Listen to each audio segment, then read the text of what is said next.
নমস্কার বন্ধুরা, জ্ঞানস্পন্দন ইউটিউব চ্যানেলে আপনাকে স্বাগত জানাই। বন্ধুরা, আপনারা জানেন যে পশ্চিমবঙ্গ সরকারের যে বিগত সরকার তৃণমূল সরকার, সেই সময় রাজ্যে চালু থাকা বেকার যুবক-যুবতীদের জন্য যে স্কিম যুবসাথী প্রকল্প তা রাজ্যে পালাবদলের সঙ্গে সঙ্গে বন্ধ হয়েছে।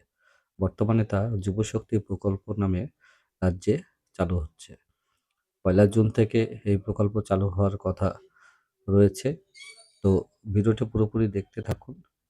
শেষ পর্যন্ত দেখুন কি, কি পদ্ধতিতে করা যাবে, কারা আবেদন করবেন, কিভাবে করবেন, কারা আবেদনের যোগ্য, কি, কি আপনার যোগ্যতা লাগবে সেই সমস্ত সম্পর্কে বলা আছে। কারা পাবেন?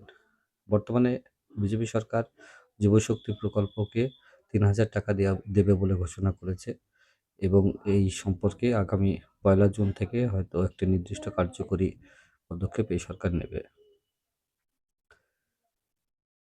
আগামী ১লা জুন থেকে ডিরেক্ট বেনিফিট ট্রান্সফার বা ডিবিটি এর মাধ্যমে এই ৩,০০০ টাকা করে বেকার যুবক-যুবতীদেরকে প্রদান করা হবে।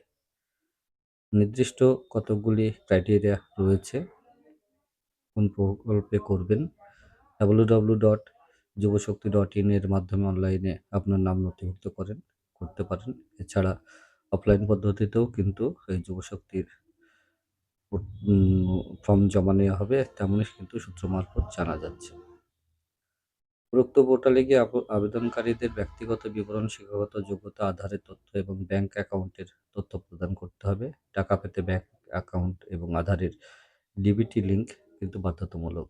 আপনার ডিবিটি লিঙ্ক আছে কিনা তা কিন্তু নির্দিষ্ট কম্পিউটার সেন্টার বা ব্যাংকে গিয়ে আপনি আপনার ডিবিটি লিঙ্ক সম্পর্কে তথ্য আপনি জানতে পারবেন।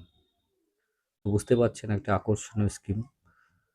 আবেদনকারীদের বিশেষ কিছু শর্ত পালন করতে হবে। আবেদনকারীকে অবশ্যই পশ্চিমবঙ্গের স্থায়ী বাসিন্দা হতে হবে এবং বয়স হতে হবে ২১ থেকে ৪০ বছরের মধ্যে।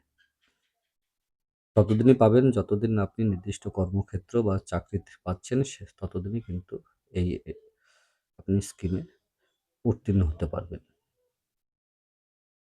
এর পাশাপাশি আবেদনকারীকে অবশ্যই বর্তমানে সম্পূর্ণ বেকার হতে হবে।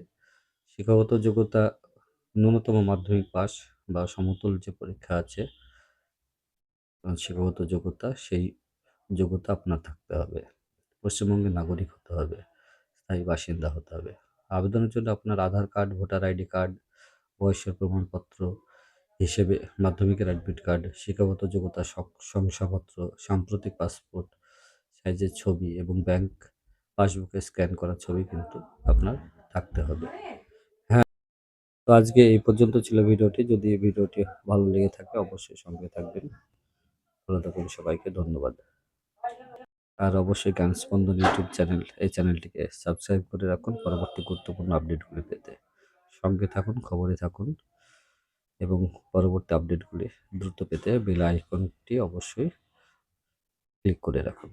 ধন্যবাদ সবাইকে। শুভেচ্ছা রইল। সবাই যুবশক্তি প্রকল্প পান সেই কামনা রেখে আজকের এই ভিডিওটি শেষ করছি। ভালো থাকুন সকলে।